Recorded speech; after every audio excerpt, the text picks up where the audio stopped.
Ang Ebanghelyo ngayong Lunes, ika-27 ng Abril, ay mula kay San Juan. Sinabi ni Jesus, "Ako ang mabuting pastol. Iniaalay ng mabuting pastol ang kanyang buhay para sa mga tupa. Ang upahan ay tumatakas kapag may dumarating na asong gubat. Iniiwan niya ang mga tupa, palibhasa'y hindi siya pastol at hindi kanya ang mga ito. Kaya't sinusunggaban ng asong gubat ang mga ito at binubulabog. Tumatakas siya, palibhasa'y upahan lamang ito at walang malasakit sa mga tupa. Ako nga ang mabuting pastol.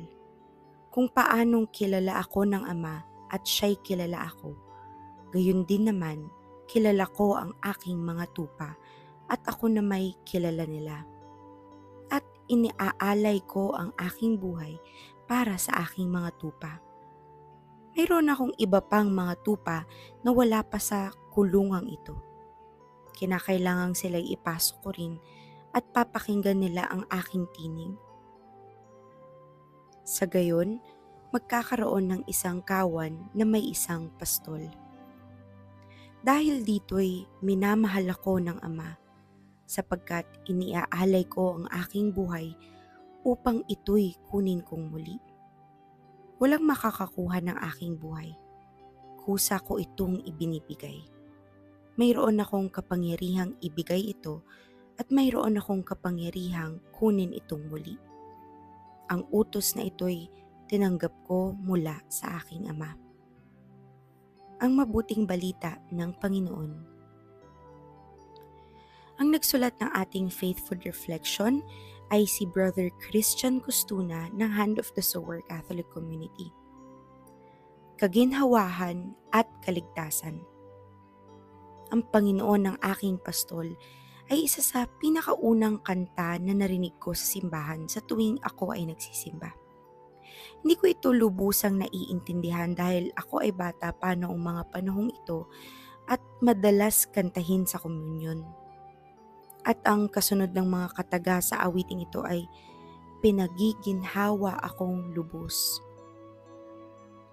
Ito ang tumatak sa aking puso at isipan na ang ating Panginoong Hesus ay ang pinagmumulan at magkakaloob ng kaginawaan sa ating kahirapan, kapaguran, kalungkutan, kapalpakan at iba pang estado ng pamumuhay na tila bang wala ng kaginawaan pa. Dahil bilang mabuting pastol, siya ay palaging narariyan upang magbigay ng pagkain na nagmumula sa kaniyang salita upang maging gabay natin. Ang mabuting pastol ay nagbibigay proteksyon sa atin at kahit tayo ay mapalayo, hahanapin pa rin niya tayo upang hindi tuluyang mawala. Higit sa lahat, ang mabuting pastol ay handang ibigay ang kaniyang buhay para sa mga tupa na nangangailangan ng kaligtasan. Nangangahulugang ang bawat tao ay tunay na mahalaga sa ating Panginoong Hesus. Alam ni Jesus ang pinagdaraanan natin sa buhay ngayon at ayaw niya na maging dahilan ito upang tuluyan tayong mapalayo sa Kanya.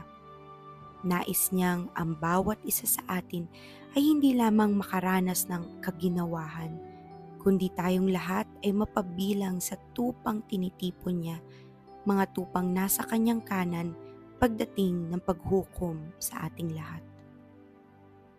Manalangin tayo. Panginoon, ang aking mabuting pastol, pagkalooban mo po ako ng kaginawahan at kaligtasan. Sa ngalan ng Ama, ng Anak, at ng Espiritu Santo. Amen.